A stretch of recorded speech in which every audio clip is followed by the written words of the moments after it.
In 2016, Stewart-Haas Racing shocked the NASCAR world with its decision to switch from Chevrolet to Ford engines after a long and successful run, including 2 of Tony Stewart's championships and most recently Kevin Harvick's in 2014. The world's looking at you, right? It's a huge decision. We've got great drivers that are sitting here hoping that we're making, as a group, making the right decisions and what's best for them and their livelihood. And, do we feel like it would give Stewart-Haas a better opportunity to win? It's a big undertaking, and it's the right step, though, in the maturity process of Stewart-Haas Racing. We had to become more independent.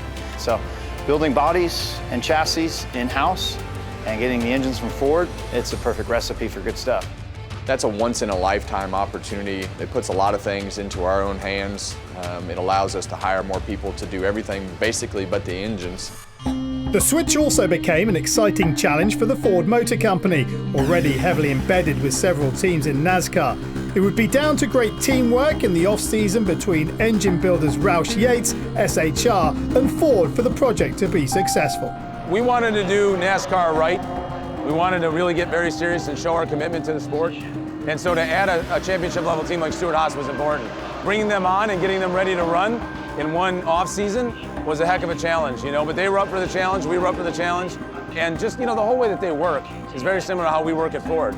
The transition's been very challenging, and it's not something that the guys at Stewart-Haas Racing aren't accustomed to. I mean, ever since I started 9 years ago, they've been used to big changes because we went from a 2-car organization to a 4-car organization. Now the switch to Fords.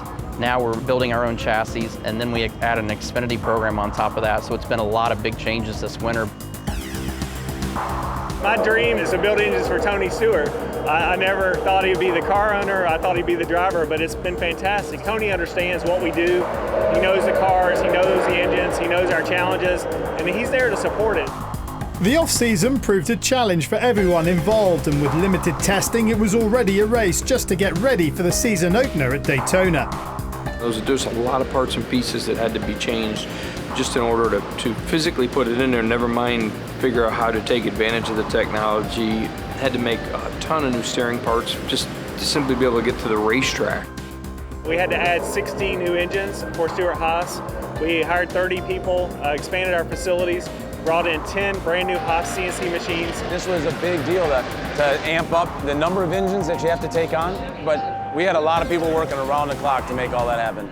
The change has proved effective so far with the standout performance from Kurt Busch, bringing home the crown jewel of NASCAR, the Daytona 500, on his first day out in the new Ford Fusion. From Las Vegas, the 2004 champion of the series, Kurt Busch, for Gene Haas and Tony Stewart, wins the Daytona 500. Wow, first time he's won the 500. What about that? Honestly, I just stayed a little naive to it and focused on Daytona and what my job was as the driver and not getting too involved with the team stuff. I think that was a good recipe. To win the Daytona 500 with Kurt Busch, who's a great friend of mine, we won the championship together in 2004. Our last Ford champion was something that's just amazing. Kurt's coming back to Ford, so to come back that way with a victory was huge. So it was big for Stewart-Haas, it was big for Kurt himself, it was big for us to win the Daytona 500. So it's just like an aligning of all the stars.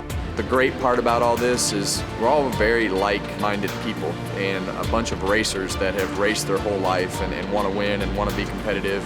It's about performance on the racetrack, and that's going to give the whole company a lot of momentum throughout the year.